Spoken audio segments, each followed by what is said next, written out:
Hello! So we are going to continue to talk about definite integrals, and finally we have a nice neat table with all the properties of integrals. And so please pause me and review these properties on your own. Hit pause. Okay, I'm assuming you've already looked at these. So we have already talked about some of these. So we did talk about number 2 already, and we've already applied that one. So if I reverse and go from B to A, reverse direction, it will make it negative. And we have already talked about 6. I just kind of drew in a nice little picture here in case you're still confused. So the integral from A to B is the same as adding up the integral from A to C plus C to B. Those ones we've kind of covered. I do want to draw some pictures for some of the other ones, like this first one, the integral from A to A. So if I think about this, and if I have the point A, and I'm trying to find the area under this curve, it's just one single point. And you can think that my change in x here will go from A minus A divided by, well, whatever I divide it by, it will be 0, right? So my change in x is just 0. And so any area I come up with will also be 0 if the bounds of integration are the same. For 3, so let's look at 3. This is saying if I just have a constant. So if I'm taking the area under a constant. And so I'm just going to remind you that the graph of a constant is just a straight line. So whatever this value C is, it's just going to be a straight line through C. So if I just have a constant inside of my definite integral, it means I'm finding the area from A to B under this straight line. And so that area is just going to end up being a rectangle. Okay, so that rectangle has a base of B minus A. So here's the base. Maybe I'll write base. And then C is the height. So it's just base times height for that area.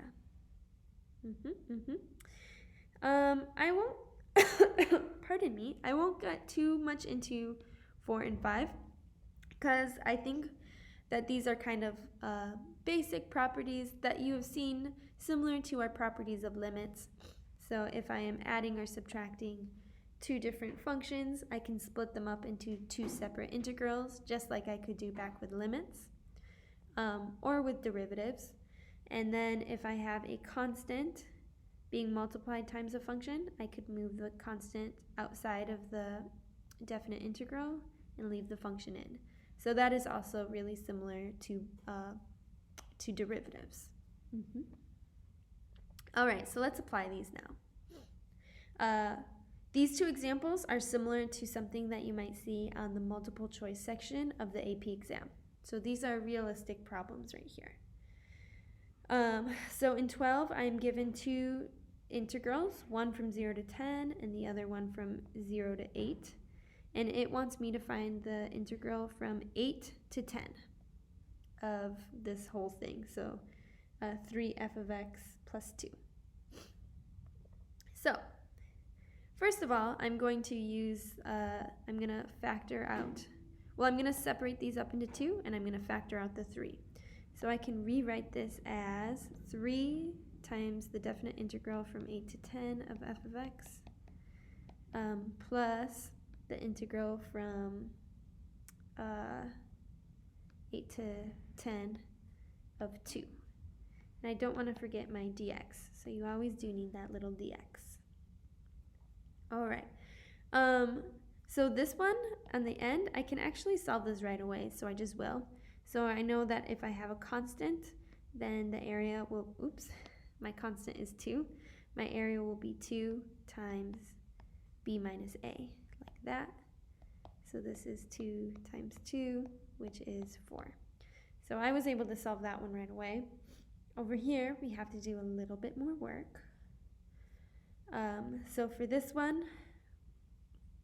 I'm going to, I see that I want to go from 8 to 10, but the values I have are 10 to 0 and then 0 to 8. So what I'm going to do here is I'm gonna kind of draw a picture to help us think this through. So all I want is the section right here. I only want like this area. I don't really know what my function looks like. Let's just say it's like that. So I only want that. I am given, however, I am given this whole section, and I am also given this whole section. Okay, so I'm given the red and I'm given the blue. So I hope that you can see that the yellow is the same as this red minus the blue. So if I take the red and I subtract off the blue, I'll be left with what I want, which is just this yellow. Okay, pause and take a minute if you're struggling with that. Otherwise, I'm going to keep going. So I'm going to write this. Sure, I can switch to green. That might actually help. So I'm going to write this as two integrals. So this is going to be 3 of the red, so from 0 to 10 of f of x dx, minus the blue, so 3 times the integral from 0 to 8 of f of x dx. Okay, so I just subtracted the red minus the blue. And that will be 3 times 17 minus 3 times 12. Let's see. This is 34, 41, 51 minus 36 plus 4. So I still have that plus 4. So 51 minus 36 is 15 plus 4 is equal to 19. There it is. Cool. All right, so let's look at the next one. Switching back to purple. Woohoo! So right here, I want to find this integral. So I see that I have another constant multiple.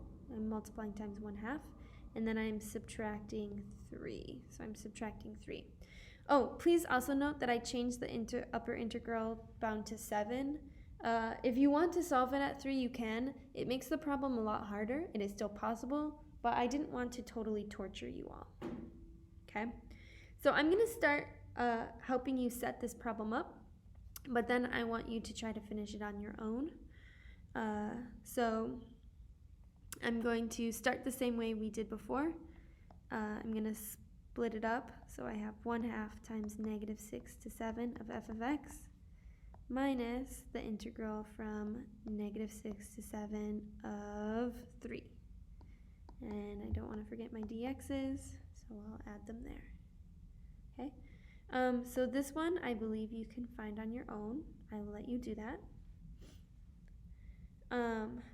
This one here, we have to kind of look similar to how we did before. And so I'm going to draw a little picture of what I want and then compare it to what I'm given. Oops. So I want from negative 6 to 7. So negative 6 to 7. That's what I want,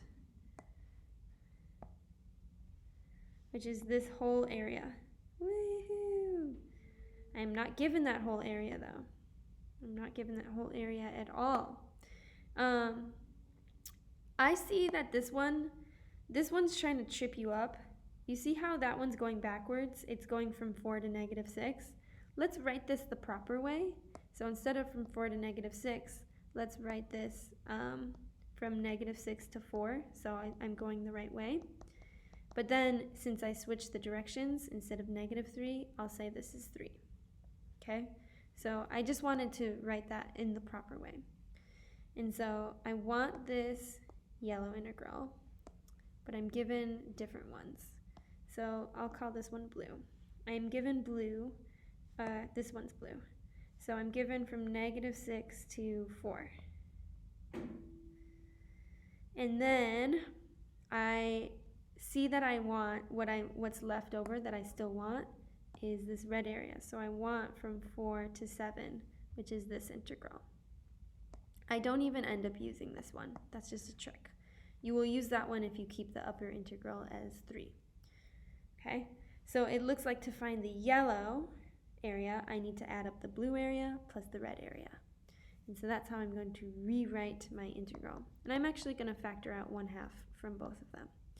And then I will split it up to be blue from -6 to 4 of f of x dx plus the integral from 4 to 7 of f of x dx. Okay, so I got you set up there. I think you can find this one over here. Go ahead and try solving this problem.